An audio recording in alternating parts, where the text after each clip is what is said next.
Okay, Chidera is popularly known as the King of Gomorrah on TikTok. I joined the seminary when I was a boy from 11 years, my JSS1, and then I left when I was 24.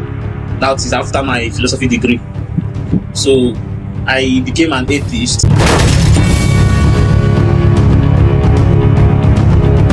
That is how they behave. So This man, the whole thing. this ex-priest that I was telling you about, he used to be loved by everyone because even as his widows, he will fight for you. He will pay the school fees of the indigents before he traveled abroad for further studies. And after further studies, he came back to Nigeria and continued with his ministration.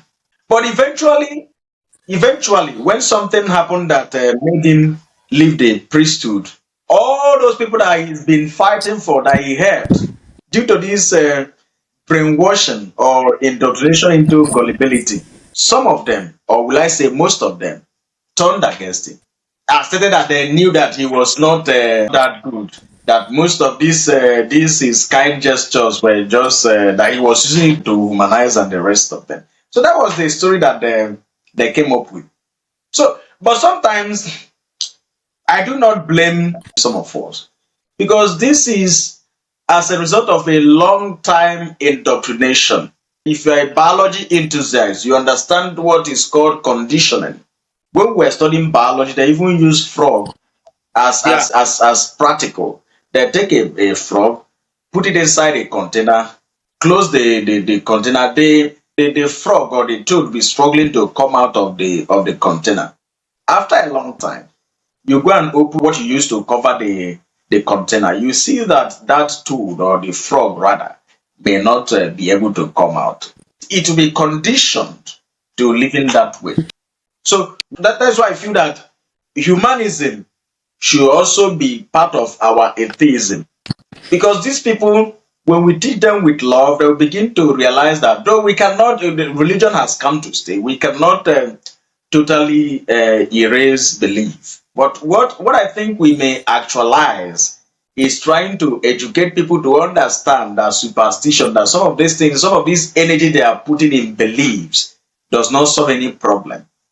That it is better for you to walk and become a better person. You know, our parents were conditioned into this through waves, through colonialism. There is no style that the colonial masters did come with.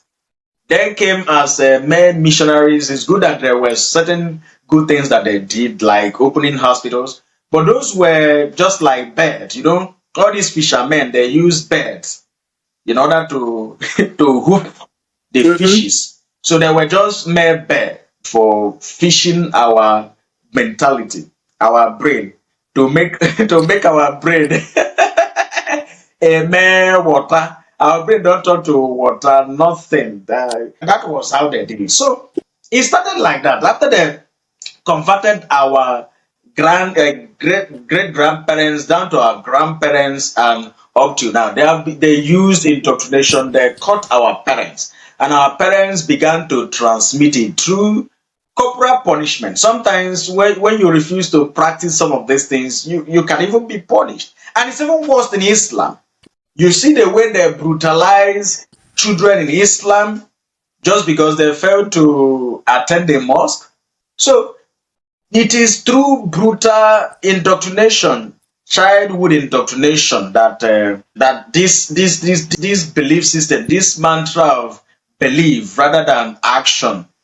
First of all, I've always said this on my TikTok that if if the majority of Africans, or let's say in Nigeria now, if the majority of Nigerians don't wake up from religion, don't wake up from superstition, then there will not be any real development. There will not be any real progress in Nigeria, and there will not be any real progress in Africa.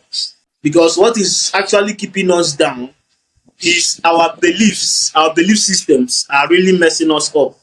Because you will see people, what if you check the prayer points of Nigerians, you see that these prayer points are typically what the government should handle. What they pray to God for are typically the job of the government. So if the people don't wake up, to the reality of how things actually work, then things will not get better.